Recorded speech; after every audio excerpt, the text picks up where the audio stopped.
Hey, Madeline, I was responding to your email and I thought it may be just easier to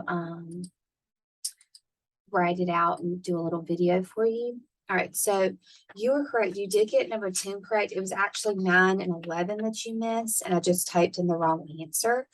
But so I wanted to kind of go over with 9 and 11 with you real quick, just so you can kind of see the mistake. So it asked for the cosine of 420, and you were correct then in that that is 60 degrees, right? When you go around and round and round, what you have left over is 60 degrees.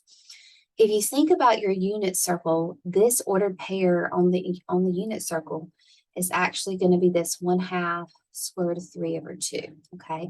And if you think about the unit circle, here's your right triangle. This would be 1. Across from 60 is always your square root of 3 over 2.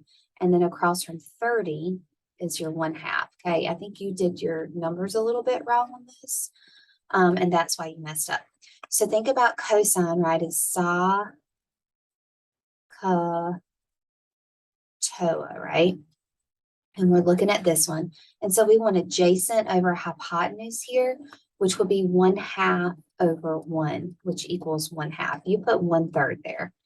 So that was number 9. And then number 11, similar question was sine of 510.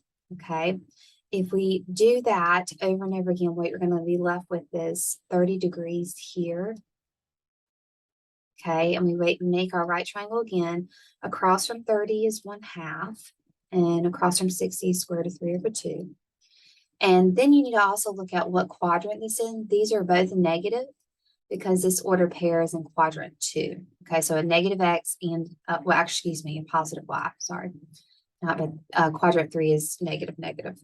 So positive y and a negative x. So this ordered pair will be negative square root of 3 over 2 and 1/2 if you were using the order pair with the xy on the unit circle. And we're looking at sine, which is opposite over hypotenuse, which would be 1/2 again over 1. And you put 1/3 for that one. Okay. All right. And then let's look at question 20. So we have talked about the sine squared plus cosine squared equals 1. And what I wanted for that question is how can you derive the other two Pythagorean identities from that? And so your first equation is sine squared x plus cosine squared of x equals 1. And the way that you do that is you divide this equation. You can divide it first by sine squared or cosine squared. So let's divide it by sine squared all the way across.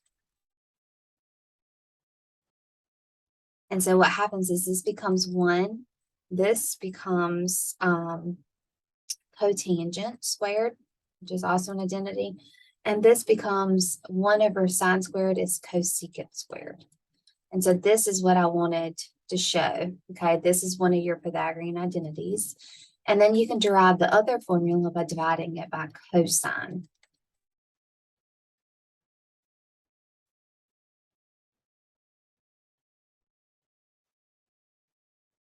And that one becomes tangent of squared.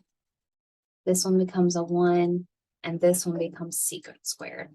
And so these are the 3 identities: sine squared plus cosine squared equals 1. And then these are the other 2. And so that's really what I wanted for that question.